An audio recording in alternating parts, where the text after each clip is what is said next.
तर नमस्कार मंडळी, कशा आहात तुम्ही सगळे? आय होप तुम्ही खूप छान असाल. आज आम्ही चाललो आहे मूव्ही बघायला आणि मला इथं कुणाला बोलत होता की मला घेऊ नको व्हिडिओमध्ये, तरी पण मी बोलले मी घेणार आणि मी घेणारच अशी त्याला बोलत होते.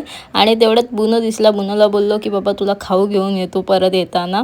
आणि आज आम्ही गेलेलो छावा हा चित्रपट बघायला आणि मम्मी पप्पा पण सोबत होते आमच्या. आणि मग नंतर पप्पांनी मला घेऊन दिला मस्त पॉपकॉर्न, कारण की मला पॉपकॉर्न खायला भरपूर आवडतात. आणि आम्ही पेनमधल्या थिएटरमध्ये गेलो होतो आणि तिकीट्स पण 2 दिवसानंतर आम्हाला भेटल्या. 2 दिवस म्हणजे रिलीज झाल्यापासून हा पिक्चर पूर्ण हाऊसफुल आहे आणि मला 2 दिवसानंतर तिकीट्स भेटले तेव्हा मी गेले आणि मूव्ही बघितला.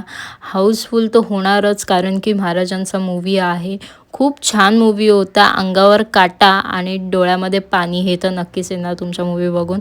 खूप छान मूव्ही. काही मराठी कलाकार पण मला बघायला भेटले मूव्हीमध्ये, जे पण खूप छान आहे. मराठी पाऊल पडते पुढे आणि खूप छान मूव्ही आहे. मी रेकमेंड करेल, जर तुम्ही जाताना तुमच्या मुलाबाळांना घेऊन गेलं तर खूप छान असेल. हे जे त्यांच्या इतिहासाच्या पुस्तकामध्ये नाही आहे ते नक्कीच या मूव्हीमध्ये आहे, जे खूप मला चांगलं वाटलं बघून. आणि महाराजांचा राज्याभिषेक बघून तर अजून मन भरून आलं, पण एंडला मला व्हिडिओ काढायची हिंमतच नाही झाली म्हणून मी कोणते टेक्स पण नाही घेतले आणि त्याच्यानंतर गपचूप आम्ही घरी गेलो. आता ते का झालं ते तुम्ही जाऊन मूव्ही बघून माहिती करून घ्या. जर तुम्ही बघितलं असेल तर तुम्हाला माहिती असेल, नसेल बघितलं तर नक्कीच जाऊन बघा.